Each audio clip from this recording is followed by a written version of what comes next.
Magic Mondays. It is hot today, y'all. Alabama. So today we'll be talking about water. I started last week talking about fire. Plan on next week talking about air or earth, and proceeding with the following week. So, water. Got a lot of it right next to where I stay, right here on the refuge. It's a beautiful resource. So water, in a sense, is like the opposite of fire.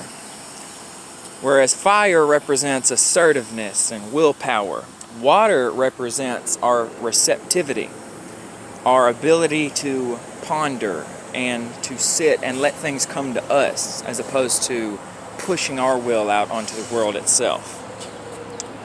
It's like the yin to fire's yang, basically. It also represents our astral body. Fire represents our spiritual body.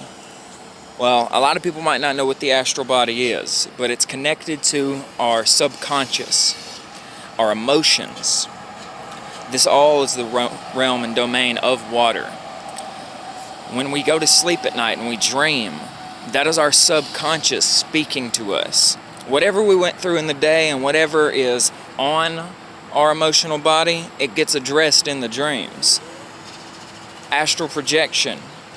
It is almost the same thing as dreaming. It is access to the astral body just like dreaming is. It allows us to tap into ourselves and see what's underneath the surface. In today's society, a lot of people are heavily fire-oriented, so this might seem, it might seem just completely batshit crazy to them. And even if it doesn't, there is a lot of resistance. But it's necessary, guys, and we are coming to a time where if we don't address it, it's going to address us. And that's not normally a very pleasant experience. It can be very earth-shattering.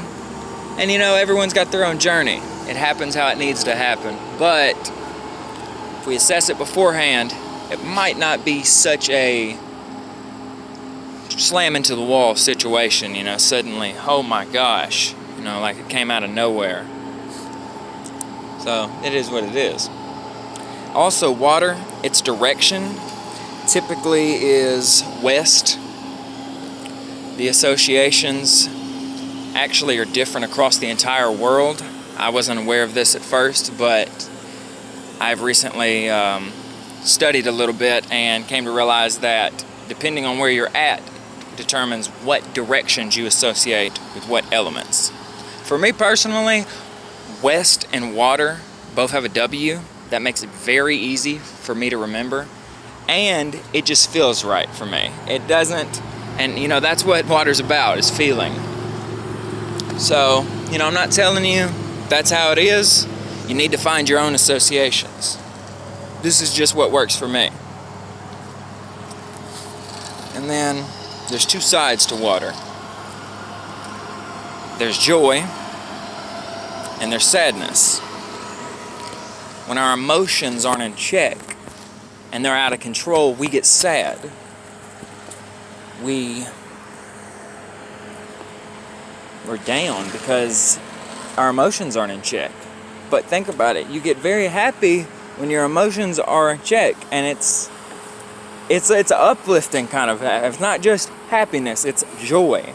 You're very uplifted. You're very excited, and that's because your emotions are in check.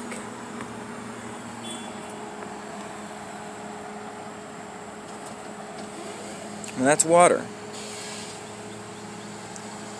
And I like these videos because anything I miss, I can tap into it next week when I talk about the next element. So anybody who has anything else to throw in about that, I would love to see some comments. I would love to hear what you guys like to think about it. And look at these beautiful little bugs going across the water. They got their own little highway going. It's beautiful. Guys, we got the Wheeler Wildlife Preserve right next to us. Let's go enjoy it. There's so much water around here. It's hot. We need to cool off. But watch for gators. You guys have a beautiful day. Namaste.